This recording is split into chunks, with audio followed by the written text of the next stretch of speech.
What's up, Pixar fans? How's it going, everyone? Dan Taylor from danthepixarfan.com here once again, and I hope you're ready to jump back into that time machine because today we're turning back the clock 22 years to late 1999 to take a detailed look at this classic, now considered somewhat vintage collection of Toy Story 2 action figures from Mattel. And like with a lot of my older Pixar toys, these are my original figures I got as a kid in 1999. I was 9 years old when Toy Story 2 came out, and so yeah, just keep in mind that these have been heavily played with over the years by me and now my almost 2-year-old son Aiden, who's been really loving them as well recently. But despite that, I'd say that these look really good, and yes, they do have some obvious paint and scuff marks, and the white plastic on some of them has yellowed a little, but other than that, they look really good considering. So this is most of the first wave of figures. However, a few are missing here because even back as a kid, I didn't gravitate toward the non-canon expanded universe type toys for really any franchise, whether it was Star Wars, Toy Story, or whatever, so I only got the figures that I felt were more or less canon to the films.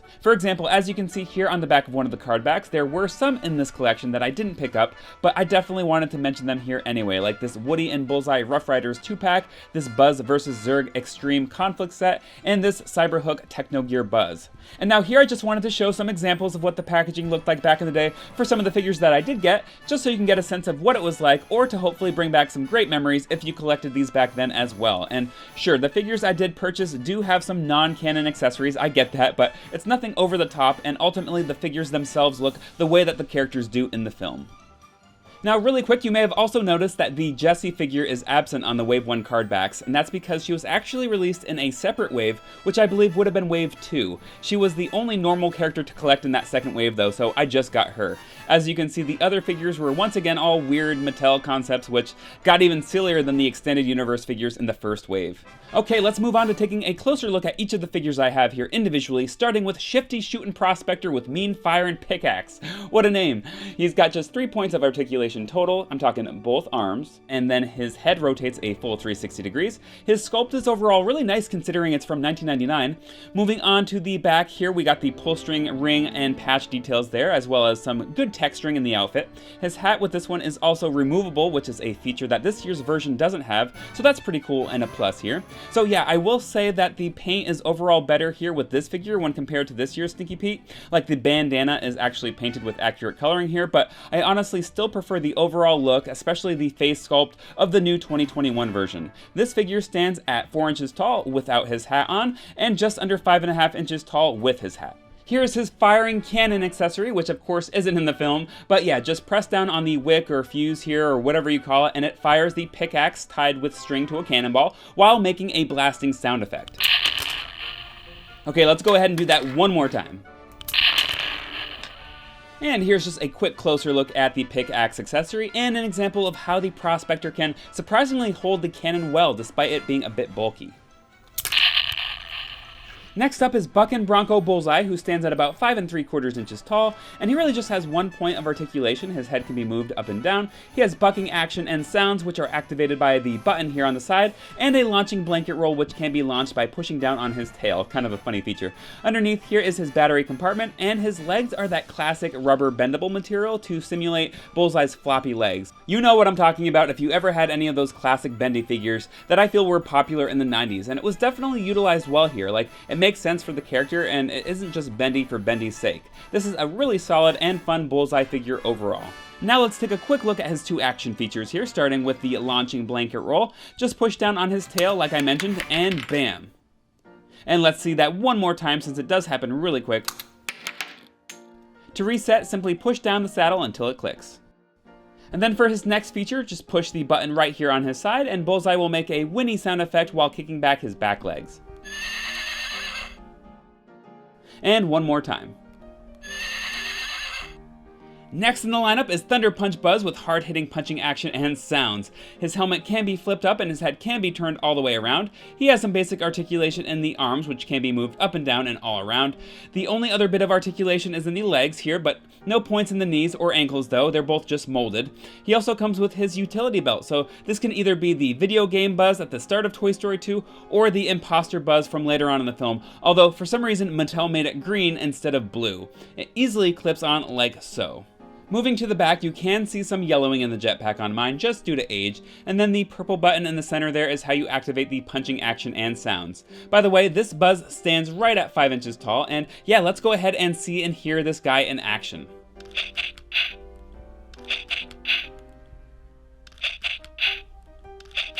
He comes with two kind of funny non-canon weapon accessories, an orange golf tee and a space boomerang, which is the Star Command emblem design. Overall, a pretty cool Buzz action figure who, between the name, the cartoon punching sounds, and the action scowl facial expression, this feels very 90s to me and I love it. You've heard of Partysaurus Rex, but how about Wreck-a-Saurus Rex with real tail whipping action and sounds? I love that you can open his mouth to make him roar, or keep it closed for Rex's standard more timid look. This feature certainly isn't on all Rex figures, so it's really cool to me.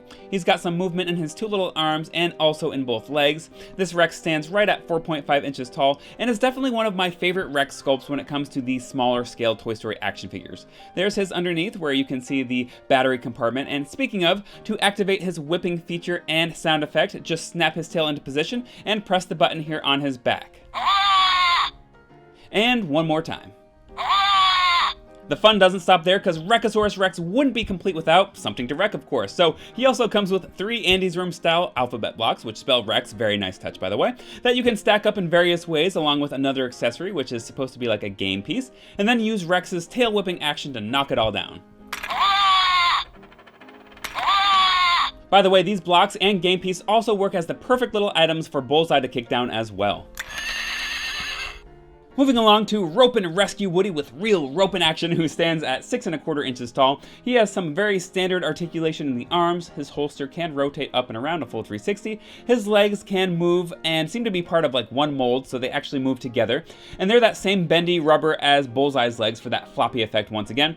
Not sure what's up with these shifty eyes, he's looking even shiftier than Shifty Shootin Prospector. He's got some shifty eyes. But a pretty decent looking sculpt overall. Here's your look at the back, and no Andy written underneath his boot. The little button on his back where his pull string usually would be is the button you press to lasso in the included critters, which I'll demonstrate here in a sec. His hat is removable, so here's just a closer look at that. Oh, and I should have mentioned that his head does rotate 360 degrees as well.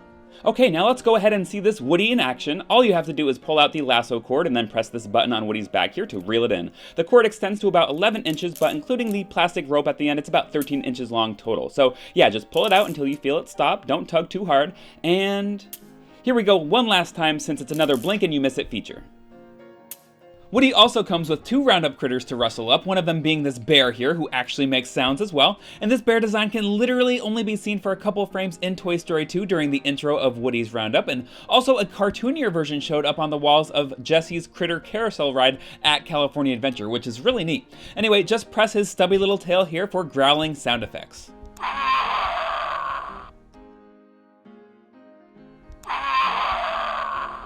The second included critter is this orange bobcat, a design you can also spot very briefly in Toy Story 2 during the episode clip of Woody's Roundup, and this is more of a basic sculpt without any kind of electronics. Now let's see if this Woody can live up to the Woody's Roundup name by rounding up these critters here. We'll start with the bear.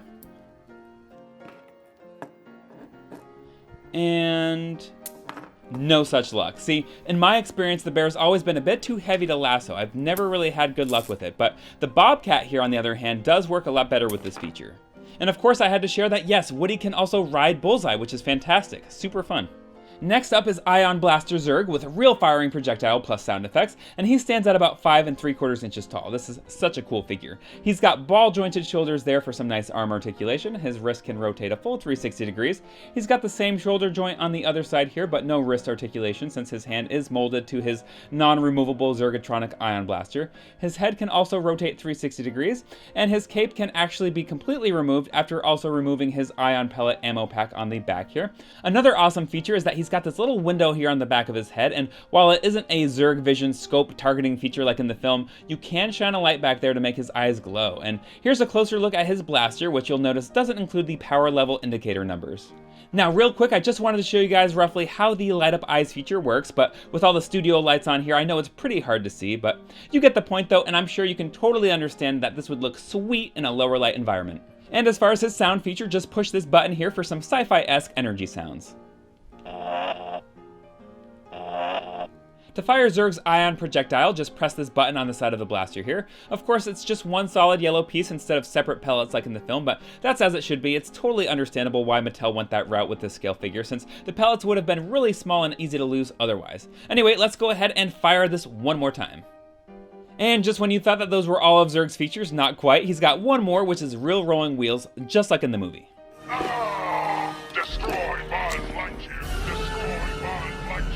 Okay, we've made it to the second to last figure, and here we have the special edition Roundup Jessie with Lasso twirl in action.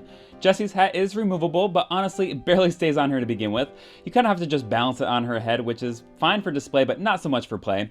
Her head can rotate a full 360 degrees. She has some basic movement in both arms. She's got her lasso accessory there, and then her legs, once again, just like with Bullseye and Woody, are that bendable rubber material, which you can bend and pose in different positions. This is the only figure in this assortment that doesn't have any kind of real action feature or sounds. Even though the packaging does say lasso twirling action, there's actually nothing actiony about it, since you would literally just have to twist the lasso in her hand manually all around for any kind of movement.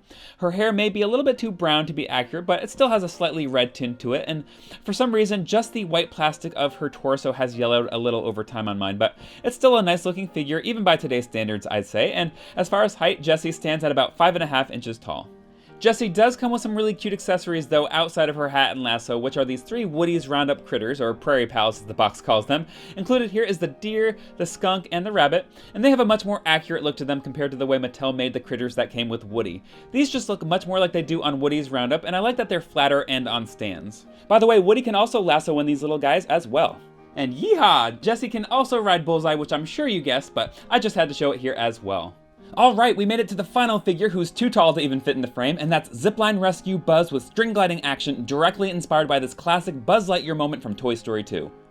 This Buzz once again stands 5 inches tall. He has a flip-up helmet, his head can rotate all the way around, and he has 4 other points of articulation, which are the 2 arms and 2 legs. His feature this time around is his light-up wings, which is something you don't ever really see in a small-scale Buzz figure like this, so that's really cool. And that's activated by pressing down that purple button in the center of his jetpack. The monkey can also be removed. Obviously, Buzz doesn't have to be holding it all the time. And let's check out how his light-up wings look. Of course, again, it's very bright filming here, so it's kind of hard to see, but trust me, it looks awesome and super true to the film. This is another toy best played with in a low light area.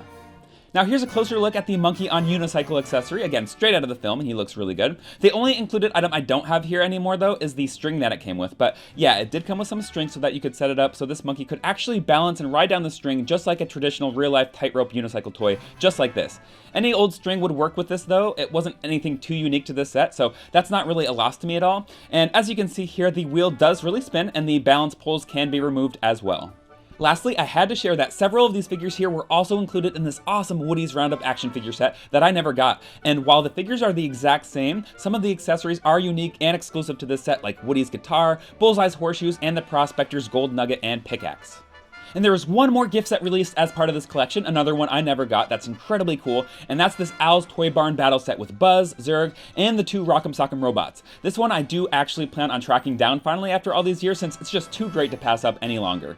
Anyway guys, phew, we made it through them all. I really hope that the sights and sounds of these Toy Story 2 figures brought back some warm childhood memories to you, or that I was able to introduce you to some figures that maybe you haven't seen much of before now. So all in all, if you're a Toy Story 2 lover and collector, I highly suggest tracking these down. They're totally classic figures that still look super appealing, not to mention they're tons of fun with all their action features, sounds, and accessories as well. I'm so looking forward to your comments down below, and if you did enjoy this review, please consider giving it a big thumbs up and subscribing to my channel for more Pixar merch reviews just like this from my personal collection. Don't forget to ring that bell. Find me all over social media at Dan the Pixar Fan, and I will see you in my next video.